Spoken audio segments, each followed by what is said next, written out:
I have to have my snacks. Snacks for just when I feel like snacking. Just leave me some ammo, a little water, some chips if you have. Welcome to the Rebel Road podcast and our bi-weekly mini episode that we like to call a road snack. I'm Haley. And I'm Mary. And if you're new here, welcome. We hope you love the show, and please hit that subscribe button so you never miss an episode. Yes, please follow us and share our little podcast with all of your weird-loving friends and help us grow. That is a little thing, and it does such big things for Haley and me. Mary and I just hit the 6-month mark, and you know what, Mary? Can you believe that?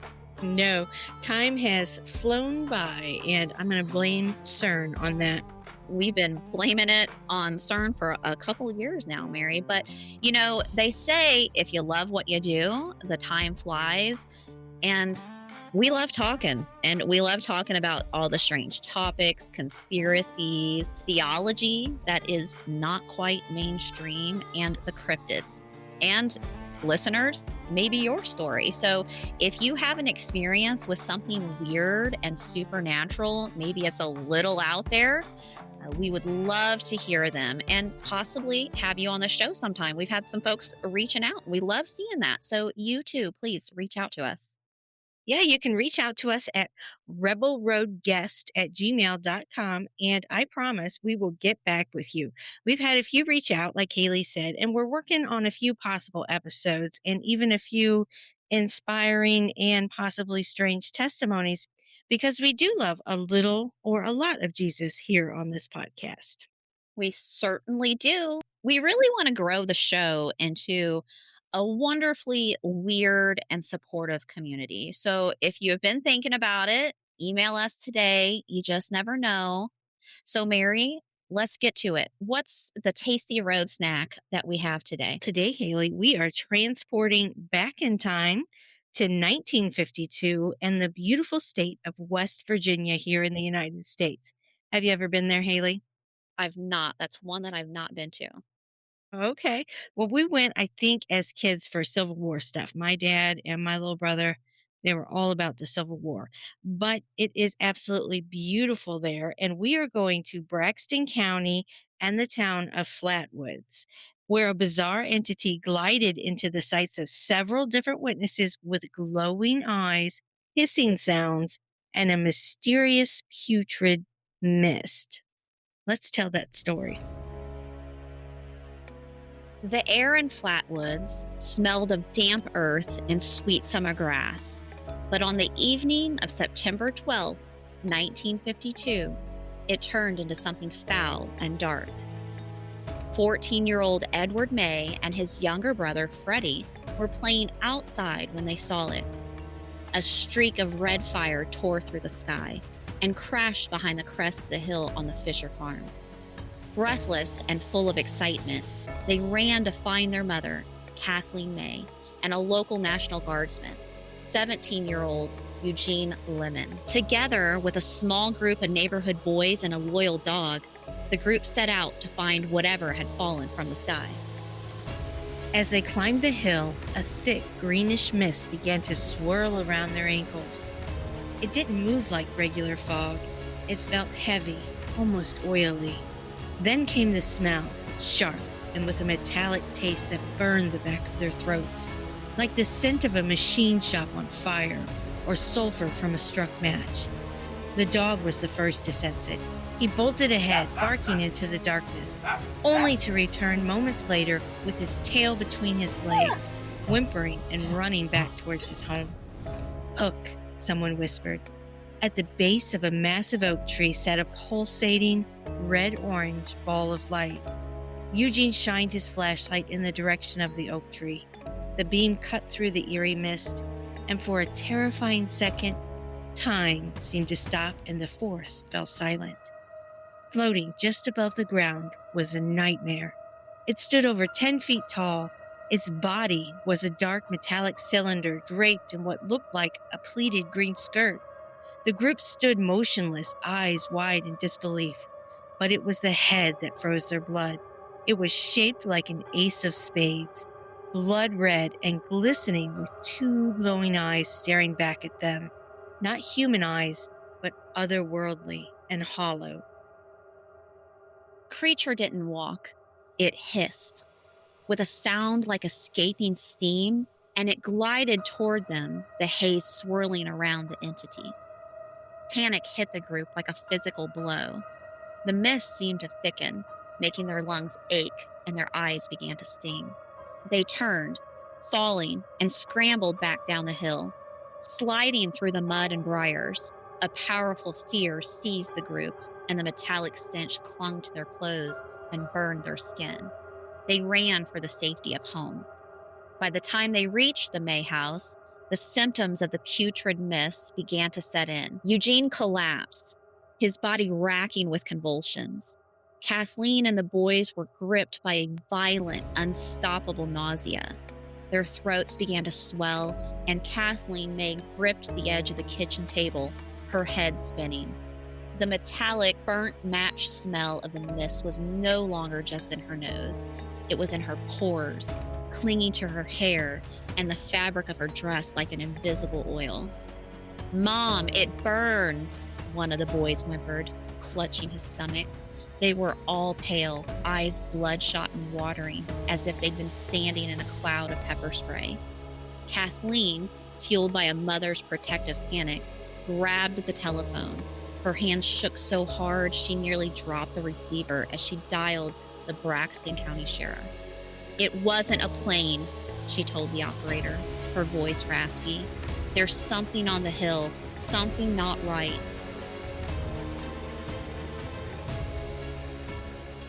Horrifying, Haley. Can you just imagine going to look for what you thought was just a downed plane with your boys and you encounter this thing in the darkness? It would be terrifying, quite disturbing, and really different. The fact that it floated, for me, that's going to immediately, for anything, be a solid no. But Mary, let's talk about what happened after this. Did the sheriff arrive? I mean, this is a true eyewitness account, right? Yes, it's very true. So, about an hour later, an editor from the local newspaper actually arrived, and he was able to convince Eugene, who was still very sick, to take him back to the site. So, poor Eugene, he takes this reporter back up that hill.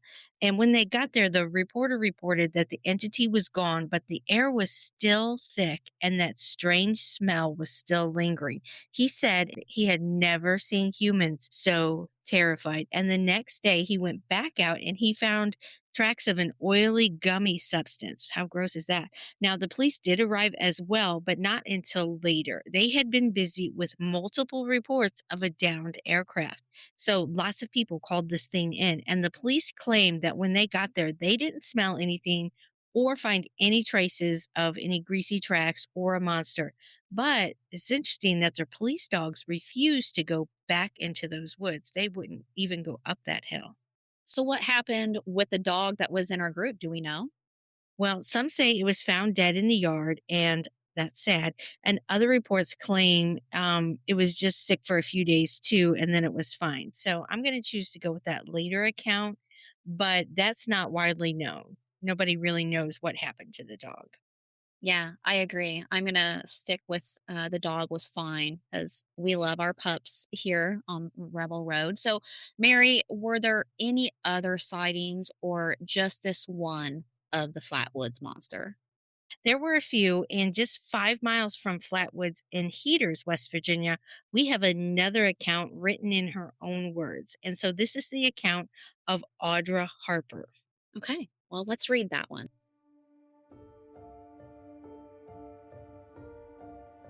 One night, Jay and I started to the store and were taking a near cut through a field. We looked up on the hill and saw a fire. I said, "I wonder who that is up there." And she said, "Oh, probably just fox chasing." We might have said a half dozen words and glanced back up again, and this time it was a ball of fire. This time we couldn't take our eyes away. As quick can be, the ball of fire vanished, and a tall black figure 3 heights of a man stood in the same place. We started running, crossed the barbed wire fence that I never even saw, and came to a gate. We opened it, and Jay started to close it. "It is right behind us," she said. I didn't think it was possible, for it would have had to run twice the distance we did. I turned around and fastened the gate before I looked up, and there it stood. I can't remember anything, but just this huge black shape. We turned and ran through a field that in daylight you can hardly find a path between the rocks and boulders. Jay had the light and I didn't have any, but I never even stumped my toe. I think God must have been directing my feet. We made it to the store, half scared to death, knowing we still had to return the same way we came.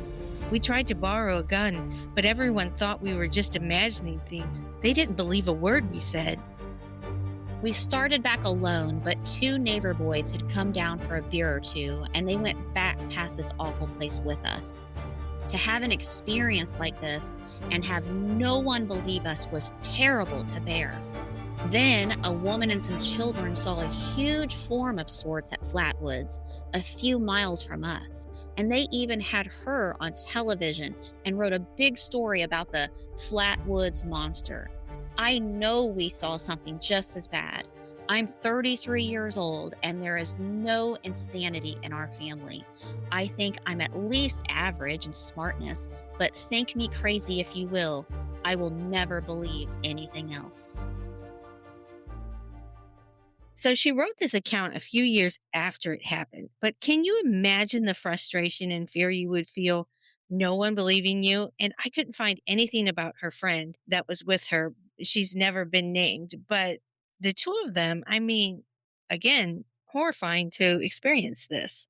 Yeah, it's kind of like what I've said a few times here on the podcast. People just don't want to talk about what they've seen or experienced because of the fear of what others would think. And that combined with just the trauma of the event, that is terrifying. So they were running through a field of rocks and boulders in the dark of night, and neither girl fell. I mean, that is amazing. Yeah, their guardian angels were doing top-notch work that night, for sure. What do we think this thing was? It's not a typical cryptid. And with the plane crash before, are we thinking that it was an alien? But, it's not it wouldn't be your typical little green man alien at all. Let's look at the description again from the May boys. Now, they saw this thing up close. It was 10 feet tall. Now, I don't know. Mary, have you seen anything 10 feet tall? 10 feet tall is absolutely giant. I have one of those Home Depot skeletons, the 12-foot tall ones. His name is Fraser, and it's massive. So 10 feet is just equally as terrifying. I mean, look at our ceilings. Most ceilings are 8-foot tall ceilings. So imagine a head sitting 2 more feet taller than your ceiling. I think sometimes when we describe things, we don't really lock in on visually what that was. So just the height alone is terrifying. It is terrifying. So, listeners, imagine this with us. It's dark, your adrenaline is pumping, you just climbed a hill, and you see this eerie green mist, and then this thing. It's, a monster with a head that is shaped like an ace of spades, and it has a dark hood over the head. And the eyes are described as being large and amber with a greenish, orangish, glowing hue. The face was noted to be deep red in color. And now you have the body being described as being covered in dark robes or this metal dress in the appearance of either black or a dark green in color. And it has these large folds. So even creepier, the creature has twisted, small, claw like hands. Yeah, and let's not forget this thing also seemed to just glide or hover towards the group while making a hissing sound. That's an extra little creepy factor. And then there was that pungent odor in the air that made the group nauseated, as well as that mist that seemed to follow it. For several days afterward, they were sick. They experienced throat irritation, vomiting, and nausea. Now, what was that? It was like being exposed to some type of a chemical or something. Well, with the downcraft and the hissing noise, maybe something was escaping from the ship or alien thing, whatever it may have been. It gives me kind of like a horrifying robot vibe. Yeah, I could see that with that metallic body and the odd shaped head and hollow eyes, but are we sure? With that little question, I'm going to ask, was the Flatwoods Monster only seen on September 12th? I mean, it had an impact. It has become folklore in the region. And why are we not thinking robot? What else do you have, Mary? Well, 20 miles down the road from Flatwood near Strange Creek, West Virginia on September 13th. So the next day, the creature was seen again, this time by a couple, George and Edith Snitwoski, who had their 18-month-old son with them, and their sighting was a little bit different. Let's tell that one. George and Edith Snitowski and their 18-month-old son were driving along Route 4 at dusk between Braxton and Clay counties when their car suddenly stopped and the engine cut off. George got out of the car and tried to restart it, but it would not start. The road was dark and lonely, and the baby started to cry. As George and Edith were trying to figure out their next move, a strange, pungent smell suddenly filled the air. When the couple turned to find the source of the putrid smell, they saw a bright light, and then suddenly, a 10-foot high creature was hovering in front of them. The creature had taken off the robes and hood that previous witnesses had seen the entity wearing. But there, before George and Edith, hovering in front of them, was a reptilian, bony alien. The creature had lizard-like hands, which it dragged across the hood of the car before turning and disappearing into the woods.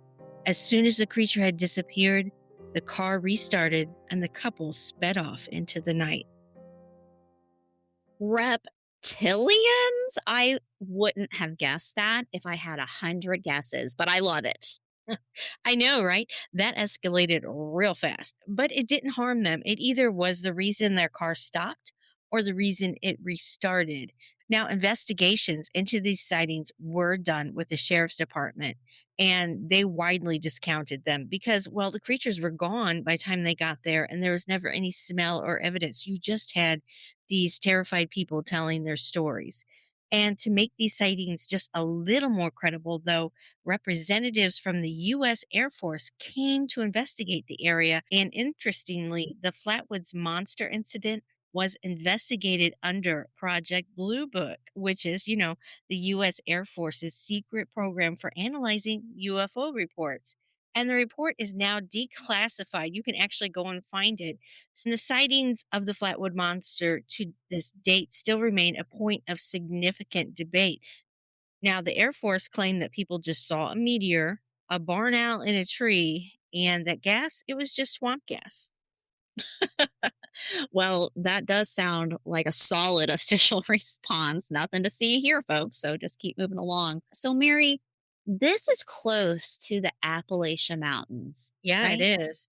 Yeah, of course it is. So, if we look at a map and follow the sightings, it seems Audra and her friend would have seen it first, and then it made its way to the boys and their mom. Then the next night, our couple, it was moving south. Were there any other sightings after George and Edith? No, none that I could find. After those 2 nights, that was it. But it had a big enough impact on that community to turn it into a legend, whatever it was. And I'll point out there is a lot of UFO activity in the skies around there in Braxton County in those areas. Mary, does it have any other names? Like, for example, Bigfoot is also known as Momo. So, is there anything else that the Flatwood Monster is maybe called? Yeah, it does. Several, actually. There is the Braxton County Monster, Braxy, the Phantom of Flatwoods, the Green Monster, the Frametown Monster, or Flatwoody. Okay, so a lot. I do kind of like Braxy or Flatwoody. I think that sounds kind of cool. Well, there you have it, friends. The Flatwoods Monster. Let us know what you think. Reptilian, alien, cryptid, robot, or a barn owl. Definitely not an owl. I'm sorry. Yeah. And as always, we hope you enjoyed this little episode, and please share it with a friend if you did. And remember to hit the subscribe button, and we will catch you next week. And since we are kind of in alien territory again, Mary, what are we doing next week? We are going to explore the moon and the now controversial moon landings, Haley. Well, that's going to be fun. I knew we were going to space, and I really can't wait for that and those discussions. But until then, friends, keep it weird. And as always, if the Flatwoods monsters get too weird, just pull it all back to Jesus. Bye. Bye. That's good.